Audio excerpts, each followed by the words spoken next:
Hi guys, welcome back to my YouTube channel. Today's video is patungkol sa ating Popo Live. Paano mapalitan natin ang pangalan ng ating Popo Live.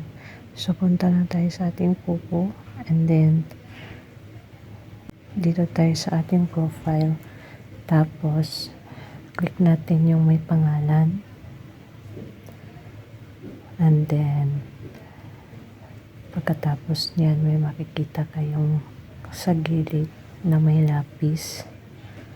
Ayan, punta lang tayo. Click lang natin ang may lapis. And then, may makikita tayong edit dito. So, click lang natin ang ating nickname. Ayan. You have one free nickname modification opportunity. After exceeding the limit, each notification will require a deduction of 10,000 coins. So, ayan. Palitan lang natin. Ayan. So, depende sa inyo kung anong gusto nyong papalitan. And then, pagkatapos, click nyo lang yung save.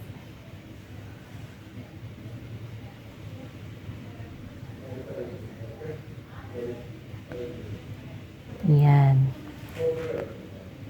Save and then, tada!